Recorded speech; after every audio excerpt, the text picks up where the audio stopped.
Alors, ce bilan a deux parties, en fait. Il a une partie immunitaire, c'est-à-dire qu'on va essayer de voir comment le système immunitaire, qui est notre système de défense et d'identification des désordres du corps, il y a un certain nombre de paramètres qui vont nous permettre de voir où vous en êtes au niveau de vos systèmes de défense, comment les défenses se sont organisées, quels sont les points faibles, et puis ensuite il y a des tests beaucoup plus métaboliques, c'est-à-dire qui s'intéressent au fonctionnement général de vos organes, de biosynthèse et de détoxification.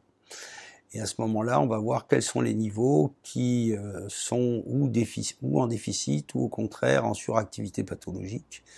Et donc de beaucoup mieux comprendre comment tout ça s'articule. En sachant que le niveau métabolique et le niveau immunitaire, bien sûr, vont interférer les uns sur les autres. Alors il y a deux types de tests dans le bilan. Il y a des tests qui sont les tests immunitaires, qui sont des tests quantitatifs. D'ailleurs, tous ces tests quantitatifs ont été développés par l'Institut Pasteur dans les années 1970, avec des publications internationales, donc c'est absolument indiscutable. Et puis les autres tests sont des tests également assez classiques, qui ont été améliorés, et qui sont des tests de réactivité, c'est-à-dire ce ne sont pas des dosages, ce sont des tests qui vont examiner la présence ou l'absence de tel ou tel site transporteur de protéines porteuses.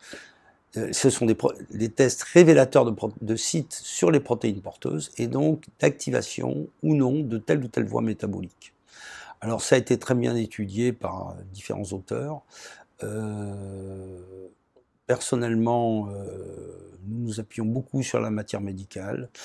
Nous avons choisi des réactifs qui correspondaient à des physiologies extrêmement bien connues et qui se vérifiaient dans la clinique.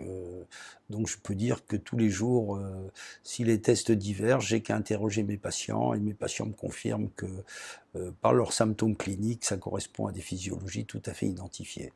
Mais comment fonctionne le test en tant que tel? Vous utilisez des réactifs? Alors c'est un test de contrainte physico-chimique, c'est-à-dire on prend un petit peu de sang sur laquelle on va éliminer les globules rouges, donc on va garder le sérum, et le sérum est dans le corps est sous forme colloïdale, c'est-à-dire c'est une espèce de mayonnaise, et sur cette mayonnaise on va imposer une contrainte physico-chimique calibrée, et on va regarder comment elle se comporte. Et à ce moment-là, en fonction de son mode d'action, en fonction du mode d'action, la présence ou non de telle ou telle protéine et de tel ou tel site sur les protéines va donner des réactions différentes. Et ces réactions différentes correspondent aux troubles bien identifiés dans les matières médicales. Donc on a vraiment une corrélation biologie et clinique qui est tout à fait satisfaisante.